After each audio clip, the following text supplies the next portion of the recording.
स्वागत है आप सभी का हमारे चैनल लीगल कंप्लायंस वाला में। नए पोर्टल से आपने रिटर्न तो बहुत फाइल किया होगा। अगर आपकी कुछ लायबिलिटी बनती है तो डायरेक्ट यहां से आप चालान कैसे बनाएंगे दोस्तों, आज की इस वीडियो में हम देखते हैं। आप देख रहे हैं यहाँ पे डैशबोर्ड है। डैशबोर्ड के ई फाइलिंग वाले सेक्शन में हम ITR 1 को फाइल कर रहे हैं। पर्सनल इंफॉर्मेशन को कंफर्म किया, ग्रॉस टोटल इनकम भी हमारा कंफर्म है, टोटल डिडक्शंस टैक्स पेड हमारा 4,98,295 रुपए है, जबकि टैक्स की लायबिलिटी 5,17,000 रुपए है दोस्तों। तो इस तरह से हमारा टैक्स का लायबिलिटी बन रहा है और लगभग 1700 और 1800 रुपए के आसपास हमें पेमेंट करना पड़ेगा। तो आप प्रोसीड पर क्लिक कीजिए और टैक्स की लायबिलिटी 1,720 रुपए की बन रही है, जिसका पेमेंट करना पड़ेगा। आप देख रहे हैं इस तरह से 1,720 रुपए हमारी टैक्स की लायबिलिटी बनी है, जिसका की भुगतान हमें करना पड़ेगा।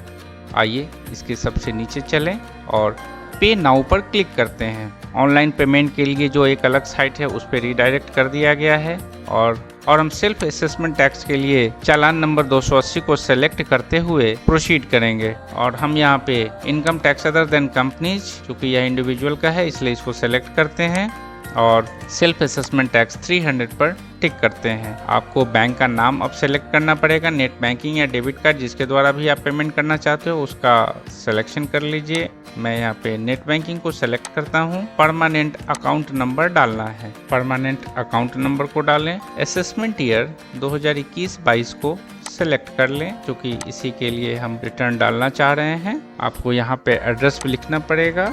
अब स्टेट को सेलेक्ट करें, अब कैप्चा कोड डालें और प्रोसीड करें। दोस्तों अगले स्क्रीन में आपको देखने को मिल रहा है कि टैक्स एप्लीकेबल जो आपने सेलेक्ट किया था वो आ चुका है। टैक्स का पेमेंट आ गया। आप नेट बैंकिंग से पेमेंट करना चाह रहे हैं और यहाँ फाइनेंशियल ईयर 2021 का एक मैसेज पॉपअप कर रहा है, मतलब हमारा जो सिलेक्शन था वो सही था। पहले आपने नाम नहीं डाला था, आपको ध्यान होगा यहाँ पे आपका नाम भी आ रहा है।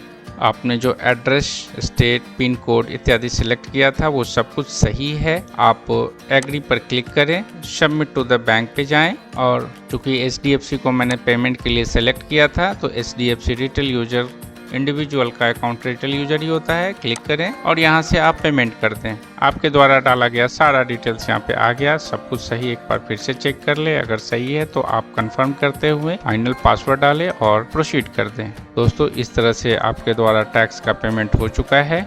अब इस चालान के डिटेल को डालते हुए रिटर्न को डालें। दोस्तों इस चालान का डिटेल्स अपडेट होने में 2 से 3 दिन लगते हैं। आप चाहें तो अपने रिटर्न में इसका मैनुअल फिटिंग करते हुए आज भी रिटर्न डाल सकते हैं। आइए देखें यह कैसे होता है। आप फिर से रिटर्न पे आ चुके हैं और यहाँ पे टोटल टैक्स पेड वाले ऑप्शन को क्लिक करें। दोस्तों रिटर्न फाइलिंग के इस ऑप्शन पर आपको फिर से आना है। आप यहाँ पे टैक्स पेड वाले पर क्लिक करते हुए इसे फिर से ओपन करें। आपने जो टैक्स पेमेंट किया है वह आइदर एडवांस टैक्स होगा या सेल्फ असेसमेंट होगा। आप यहाँ पे ऐड अनदर करते हुए उस चालान की डिटेल को अपडेट करें। BSR कोड, चालान का serial number, date of deposit और अमाउंट डालना है। इस तरह से मैंने BSR कोड, चालान का सीरियल नंबर और डेट ऑफ डिपॉजिट डाला और अब अमाउंट को लिखें। इस तरह से मैंने BSR कोड, चालान का सीरियल नंबर और डेट ऑफ डिपॉजिट भी डाल दिया। अब अमाउंट को लिखते हुए ऐड करेंगे और हमारा टोटल टैक्स पेमेंट बढ़ के 5,15,000 हो चुका है। कंफर्म करें। दोस्तों इस तरह से आपके टैक्स का लायबिलिटी देखेंगे 5,15,000 रुपये था और टैक्स का पेमेंट हमारा 5,17,000 रुपये हो चुका है। मतलब 2 रुपये का एक्स्ट्रा पेमेंट हमारा हो गया, जो सही है। अब प्रोसीड करेंगे और इस तरह से हमारा टैक्स का लायबिलिटी जो है वह 0 हो चुका है। अब हम रिटर्न फाइलिंग के लिए प्रोसीड करेंगे। देखिए अमाउंट पेएबल भी यहाँ पे 0 दिख रहा है। रिटर्न प्रीव्यू को चेक कीजिए। अब आप इस टिक बॉक्स को सिलेक्ट करते हुए प्रोसीड टू प्रीव्यू कीजिए।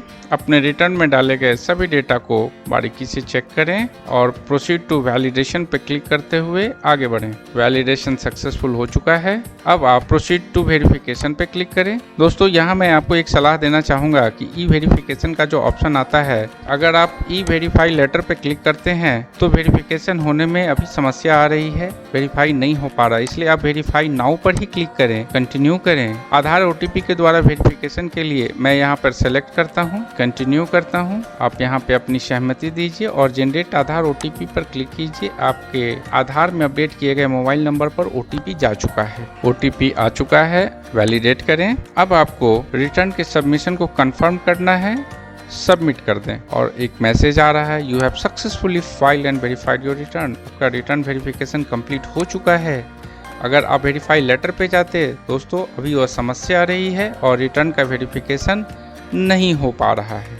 तो इस तरह से आप रिटर्न डालते समय ही इसे साथ साथ वेरीफाई कर दे, वेरीफाई लेटर ना करें, अन्यथा हो सकता है आपको प्रिंट निकाल कर और बेंगलुरु साइन करके भेजने की ज़रूरत पड़ सकती है। इस तरह के और भी इन्फॉर्मेटिव वीडियो हमने अपने चैनल पे डाले हुए हैं। हमारे चैनल को देखिए, हमारे चैनल को लाइक, सब्सक्राइब और शेयर कीजिए। धन्यवाद।